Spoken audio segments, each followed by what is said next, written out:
9h-10h, Jean-Jacques Bourdin. Bien, nous avons deux invités pour parler de la justice française. Deux invités, Georges Fenech, ancien député LR, ancien magistrat, auteur d'un livre que je vous recommande, L'ensauvagement de la France, la responsabilité des juges et des politiques, aux éditions du Rocher. Georges Fenech, bonjour. Bonjour. Merci d'être avec nous. Et avec Georges Fenech, Dominique Rimbourg, avocat, ancien député socialiste de la 4e circonscription de la Loire-Atlantique. Bonjour. Bonjour. Merci d'être avec nous tous les deux. Alors, je pose la question, est-ce que la justice française devient trop politisée? Est-elle trop politisée? Pourquoi est-ce que je pose la question? Et vous allez tout de suite me donner votre point de vue. Que se passe-t-il? Fête de l'Humanité ce week-end. Le syndicat de la magistrature sera présent à la Fête de l'Humanité. Table ronde sur la justice, très bien, mais aussi sur les contrôles d'identité, sur les violences policières, sur les questions sécuritaires. Est-ce que ce syndicat est à sa place à la Fête de l'Humanité, Dominique Rimbourg? Alors, ce syndicat, il peut aller à la Fête de l'Humanité, c'est son problème. Moi, je ne pense pas qu'il y ait un problème de politisation de la justice. D'une part, il y a en contrepoint le syndicat Alliance dans la police qui fait un contrepoint tout à fait efficace. Et puis par ailleurs... Mais à qui on reproche d'être d'extrême droite. Oui, mais comme on reproche au syndicat de la magistrature d'être d'extrême gauche, c'est tout à fait le pendant. Mais... Et puis par ailleurs, le discours du syndicat de la magistrature est totalement minoritaire. Parce que la répression augmente. On est passé entre 2000 et aujourd'hui, on est passé d'un taux d'incarcération de 75 détenus pour 100 000 habitants à 103 détenus pour 100 000, plus 25%. Et les peines ont été augmentées. La moyenne des peines, elle est passée de 8 à 10 mois. C'est donc dire que ce discours qu'on dit être laxiste, on peut revenir là-dessus, je ne suis pas d'accord avec cette appréciation, mais pas d'importance. Ce discours qu'on dit être laxiste n'a aucun effet pratique dans la société, et que la justice a augmenté le poids, la lourdeur de ses sanctions. Est-ce que la justice est politisée, Georges Fenech? Votre question initiale, Jean-Jacques Bourdin, c'était est-ce que la justice n'est pas trop politisée? Oui, n'est pas trop politisée, oui. C'est vrai, c'est pas tout à fait pareil. Et là, permettez-moi de vous dire que la justice ne peut pas être un peu, beaucoup, passionnément ou trop politisée. Elle ne doit pas être politisée. Tout simplement. Ni un peu, ni beaucoup, ni trop. Séparation des pouvoirs. Séparation des pouvoirs, statut de la magistrature, l'impartialité. Si vous êtes politisé, vous êtes partiaux, comme ils le disent. Leur fameux « soyez partiaux » du syndicat magistrature depuis 40 ans, qui biberonne toutes les générations de magistrats. Soyez les défenseurs naturels du voleur contre la police. Et voilà encore un exemple d'actualité après l'affaire du mur des cons. Vous vous souvenez, on avait épinglé des pères de famille dont les filles avaient été victimes, violés, assassinés par Guy Georges, parce qu'ils avaient commis le crime de créer une association pour lutter contre les tueurs en série. Vous imaginez l'impact dans le pays de juges qui prennent la défense des criminels contre la police. Et je suis désolé, Dominique Rimbourg, nous le connaissons bien, on a travaillé ensemble, j'apprécie beaucoup. Mais vous ne pouvez pas dire que la justice n'est pas laxiste aujourd'hui. Ça n'est pas possible. Depuis 98 jusqu'aujourd'hui, 750% d'augmentation des violences. La violence, elle est partout. Elle est gratuite. Elle s'en prend à l'autorité, à la police, à la gendarmerie, aux élus, aux femmes qui sont chez elles et qui reçoivent une balle de Kalachnikov. Et vous venez nous dire tranquillement aujourd'hui, avec des taux d'incarcération, alors qu'on manque de places de prison et qu'on ne peut même plus incarcérer parce qu'il manque une volonté politique, et vous avez appartenu à ce courant, permettez-moi de vous le dire, en toute amitié, cher Dominique, à un courant depuis 40 ans qui nous a amenés aujourd'hui à cette situation que nous connaissons.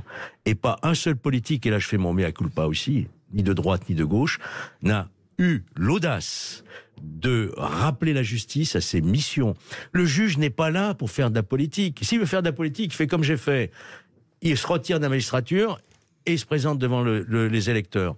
Or, aujourd'hui, on a des juges qui sont politisés, qui rêvent d'une France sans prison. Ça a été voté à l'un de leurs congrès, abolition de toute prison, et d'une France sans frontières. Et donc, on n'expulse plus les étrangers clandestins, voyez-vous. Eh bien, cette idéologie permissive, laxiste, que vous avez malheureusement soutenue avec beaucoup de médias qui a la cause, aujourd'hui, on en a les conséquences. Dominique Rimbourg. la justice n'est pas efficace. Mais elle n'est pas efficace pour des raisons idéologiques. Elle n'est pas efficace pour des raisons de moyens. Elle désespère la police parce qu'elle ne traite pas ces cas. Elle n'arrive pas à juger dans des délais raisonnables. On n'arrive pas. Le délai moyen, quand on est convoqué devant la justice, c'est 9 mois avant que la décision soit rendue. Lorsqu'il y a une instruction qui est ouverte, c'est 44 mois.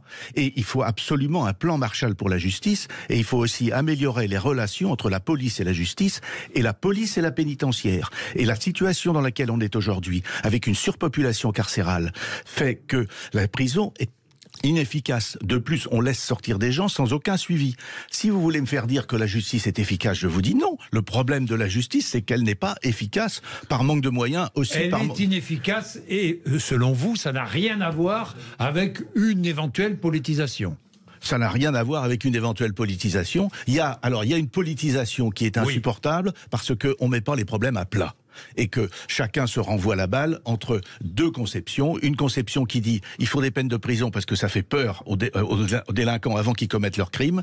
Et ensuite une autre conception qui dit il faut protéger les droits et appliquer ça avec beaucoup de précautions. Tout ceci est parfois du débat inutile. Il faut regarder ce qui fonctionne. Alors d'abord, je rappelle quand même que ces dernières années, Éric Dupond-Moretti, rendons à César, a obtenu des budgets formidables pour la justice. Mais oui, c'est incroyable, on n'a jamais vu ça. Alors, moi, je vais vous poser une question. Permettez-moi de vous poser une question. Allez-y, Georges Fenech. Est-ce que vous trouvez normal que des juges se déclarent être les défenseurs naturels du voleur contre la police ou de l'enfant contre le père? Est-ce que vous trouvez normal que des juges considèrent que le criminel est d'abord la première victime lui-même de discrimination sociale?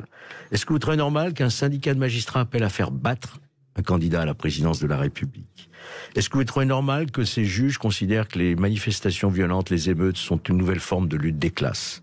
Est-ce que vous trouvez normal que des juges du syndicat magistrature, le lendemain de la diffusion d'une circulaire de Éric Dupond-Moretti pour appeler à de la fermeté contre les manifestants émeutiers, se permettent de diffuser une contre-circulaire à tous les juges et les procureurs en disant n'appliquez pas la circulaire du garde des Sceaux, suivez nos recommandations? Mais pour qui se prennent-ils? D'où vient leur légitimité?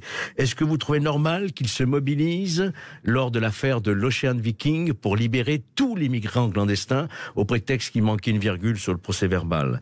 Est-ce que vous trouvez normal que ces juges épinglent sur un mur des comptes des pères de famille, des pères d'enfants qui ont été assassinés? En fait, on a affaire à un syndicat, je le dis clairement, j'ai plus rien à perdre, vous savez, aujourd'hui, un syndicat subversif qui ne rend plus la justice au nom du peuple, mais contre le peuple. Est-ce que vous trouvez normal tous ces exemples que vient de donner, qui sont réels? Ils sont réels. Est-ce que vous trouvez normal qu'un syndicat de magistrats appelle à voter contre tel ou tel candidat? Sarkozy, pour ne pas le nommer. Eh bien, écoutez, mais chaque syndicat appelle les cheminots dans la SNCF, ils appellent à une politique contre la direction. Mais ça n'a rien à voir. Ça n'a rien à voir. La police appelle aussi à voter pour un tel ou un tel. Non. Attendez, tout ceci n'a aucune efficacité parce que finalement, il y a eu plus de 1500 personnes qui ont été incarcérées suite aux émeutes. Et la difficulté, alors, il fallait que vous invitiez le représentant du syndicat de la magistrature pour qu'il se défende. Moi, j'ai une analyse... Vous n'êtes pas le défenseur du syndicat de la magistrature. Je ne suis pas le défenseur du syndicat de la magistrature, même si je les apprécie, mais j'ai travaillé aussi avec les autres syndicats, parce qu'il faut savoir tout écouter quand on légifère. Mais la question, c'est, tout ceci n'a pas d'effet sur la justice. Et je crois qu'on perd beaucoup de temps sur des positions idéologiques, sur, par exemple, la question de l'expulsion des étrangers, c'est pas l'efficacité des OQTF. La réalité, c'est qu'on n'arrive pas à débloquer la situation, ni avec l'Algérie, ni avec le Maroc. Et le Maroc ne veut même pas, aujourd'hui, de nos secours pour le tremblement de terre. Donc là, il y a une question politique à débloquer. À l'époque de Dominique Rimbaud exerçait sa fonction, en même temps que moi, nous avions, vous vous souvenez, cher Dominique, nous avions Madame Taubira, qui était garde des Sceaux. Oui, je vois bien qui c'est. Oui, je vous remercie. Et donc, vous avez quand même soutenu l'abrogation des peines planchées, qui quand même avait une certaine efficacité contre les récidivistes. Vous avez abrogé les peines planchées. Vous avez abrogé les courtes peines d'emprisonnement, dont on sait que les courtes peines d'emprisonnement sont efficaces. Vous avez abandonné le programme de construction de 20 000 places de prison qui avait été engagé sous Nicolas Sarkozy. Vous devez vous rendre compte aujourd'hui devant les Français de cette politique qui nous a amené encore une fois à une totale inefficacité effectivement de la justice. Nous avons essayé de mettre en place un suivi des sortants de prison.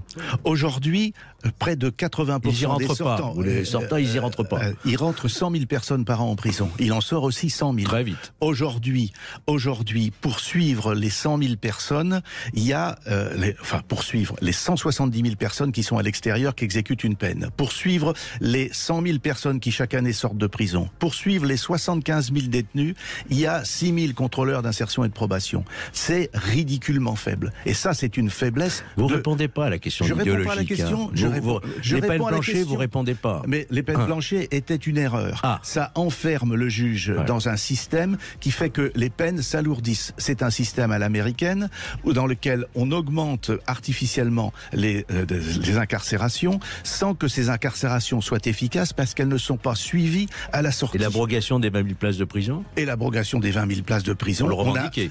Non. On a construit, quand Jean-Jacques Urvoas est arrivé après Christiane Taubira, il a dit qu'il fallait construire 16 000 places de prison, notamment pour aboutir à ce qu'il y ait un encellulement individuel et que chaque détenu soit enfermé dans une cellule, de façon à éviter les trafics, le caïda. Il y a besoin de construire un peu, mais il ne faut pas monter au-delà d'un certain taux. J'ajoute en plus que même dans votre livre, vous expliquez que le taux d'incarcération à la française est un taux d'incarcération qui se situe dans la moyenne des pays européens, largement au-dessus des pays scandinaves, mais en dessous de l'Espagne, en dessous de l'Angleterre. Sauf qu'on ne peut pas faire exécuter les peines, il n'y a pas de place. Oui, vous avez les 100 000, moi je vous cite un autre chiffre, 80 000 places, 80 000 peines de prison ferme prononcées et inexécutées en ce moment, par manque de place. Non, monsieur Fenech, là, vous êtes un homme qui est honnête intellectuellement. Elles sont inexécutées parce qu'elles sont en attente d'exécution. Oui. Et ça renvoie à la difficulté qu'on a, c'est la difficulté des moyens. Elles sont finalement... Et de la lenteur. Et de la lenteur, mais bien évidemment. Bien. C'est un vrai Alors problème. Attendez, 9h46. Je cite...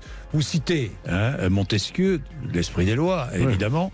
Il n'y a point encore de liberté si la puissance de juger n'est pas séparée de la puissance législative et de l'exécutrice. Il est 9h46, à tout de suite. Sud Radio, Parlons Vrai chez Bourdin, 9h-10h, Jean-Jacques Bourdin. Bien, regardons les choses clairement. Vous l'avez dit tous les deux, des moyens considérables sont accordés à la justice, aujourd'hui par le gouvernement. Donc il va bien falloir que ça se traduise dans l'efficacité. Comment rendre la justice plus efficace ? J'entends sans cesse les policiers dire « le problème de la police, c'est la justice ». C'est vrai ça ? C'est le problème de la police, la justice, aujourd'hui ? Oui, c'est vrai. C'est vrai parce que la justice n'arrive pas à traiter la production policière. Elle n'arrive pas à la traiter dans des délais suffisants. Par ailleurs, elle ne rassure pas les policiers. Elle ne leur donne pas du sens. Et il y a besoin... Pourquoi est-ce qu'elle n'y arrive pas ? Ce qui nous sépare avec Dominique, pardon. Oui, Georges Fenech, plus près du micro. Pardon. Ce qui nous sépare, c'est qu'à chaque question que vous posez, Dominique Rimbaud vous répond par la question des moyens.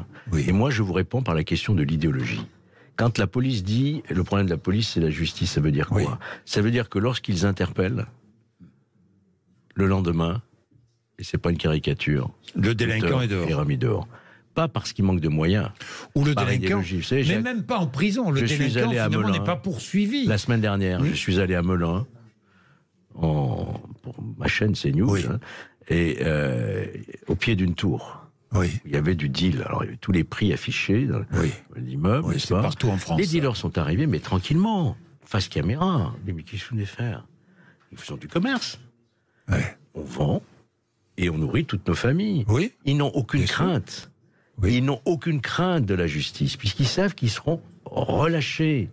Vous ne les arrêterez pas. Vous savez, le mineur ou le jeune majeur, il fait son rapport coût-avantage. Combien ça me rapporte ? Pas mal. Combien ça me coûte ? Rien. Il n'y a aucune raison que je ne m'arrête. Dominique Rimbaud. Mais c'est un problème de moyens. C'est-à-dire qu'il faut tout de suite le rentrer dans une filière de traitement et le poursuivre. Seulement, le deal, c'est étendu. Le deal, selon le ministère de l'Intérieur, ça fait vivre environ 200 000 personnes dans les quartiers. Et moi, je pense que la solution, aussi désagréable qu'elle puisse paraître, la solution, c'est à un moment donné de légaliser le cannabis, de lancer une politique de santé publique et par ailleurs de doter la police de moyens. Vous savez très bien, Dominique Raimbourg, que le trafic bouge, qu'aujourd'hui, bon, il y a le trafic de cannabis, mais vous n'avez pas légalisé la cocaïne, vous n'allez pas légaliser le crack, vous n'avez pas légalisé d'autres drogues qui viennent des États-Unis ou d'ailleurs. Je suis d'accord, mais déjà légaliser le cannabis, ça va désorganiser le marché, ça va donner le temps à la police de s'organiser et de mettre en place la répression du trafic de cocaïne, d'aller voir dans les ports comment ça se passe, d'aller arrêter tous les intermédiaires qui participent à ce trafic, et ça donne de l'air. Il n'y a pas de réponse qui soit des réponses aussi simples que ça. Par ailleurs, il faut militer et il faut faire en sorte que la police ait des moyens d'écoute. Là, avec la loi Dupond-Moretti, ça s'est amélioré puisqu'elle peut désormais déclencher des écoutes à distance à partir de moyens électroniques. Mais tout le monde crie atteinte aux libertés individuelles. Oui, d'accord, mais tout le monde crie, mais ça va se faire. Donc, et c'est bien pour ça qu'il faut éviter ce type de débat, parce que l'activation à distance d'écoute, c'est exactement dans les mêmes conditions que l'activation d'écoute classique avec des bretelles qui sont mises sur les... Je voudrais revenir à la question de Jean-Jacques Bourdin initialement, qui est le thème de notre émission, la justice est-elle politisée? J'ai enlevé le trop. Oui. Est-ce que vous trouvez normal, cher Dominique, que pendant les manifestations violentes, à l'occasion de la réforme des retraites, le syndicat Magistrature ait publié et rediffusé un guide du manifestant contre la police? Dites oui ou non? Est-ce que c'est le rôle du juge de donner les clés à des manifestants violents pour savoir comment éviter finalement les poursuites? Peut-être que là, il sort de son rôle et il est sanctionné. Peut-être ou pas. Peut-être ou pas. Écoutez, je ne suis pas le défenseur du syndicat de la magistrature. Je serais le secrétaire général, je me serais abstenu de faire ça. D'ailleurs, observons que le syndicat de la magistrature, pour revenir sur le mur des cons, a été sanctionné et que sa présidente a été condamnée. Vous allez me dire à une peine symbolique, mais elle a été condamnée. Et alors, Madame François, effectivement, la présidente du syndicat de la magistrature, dans cette affaire du mur des cons qui a profondément heurté les Français, a été condamné à 500 € d'amende avec sursis, et dans la foulée a été promu dans sa carrière à Bordeaux. Vous voyez les sanctions que Madame Marthe a subies. Oui, mais enfin, la sanction symbolique, elle est tombée. Très symbolique, oui. D'accord, mais ce symbole, ça a du sens en politique. Vous vouliez finir, Dominique Raimbourg, sur ce que vous disiez sur le manifestant. Sur les manifestants. Non, mais j'aurais pas diffusé le guide. Surtout qu'il faut pas. Alors, on est dans une période, il faut que les choses se calment. Absolument. Et il faut pas jeter de l'huile sur le feu. Mais ça aurait été ma position en tant que directeur du syndicat de la magistrature. Ce que je n'ai jamais été, et ce que je ne serai jamais, parce que je ne suis pas magistrat. Et pourquoi ces juges ne sont pas sanctionnés? À supposer qu'il faille les sanctionner, ça serait. Enfin, est-ce qu'ils ont excédé leur droit d'expression? Rien n'interdit. Si vous souhaitez, rien n'interdit de lancer des poursuites. Mais enfin, c'est le problème du syndicat de la magistrature. Bien, merci messieurs, merci pour ce débat. Georges Fenech, édition du Rocher. L'ensauvagement de la France, la responsabilité des juges et des politiques, c'est un livre d'actualité, vraiment d'actualité. Merci beaucoup, il est 9h56 tout de suite après les informations. Sud Radio Média, Stéphanie Demourou et Gilles Gansman reçoivent Sylvie Uderzo, la fille d'Albert Uderzo. Il est 9h56.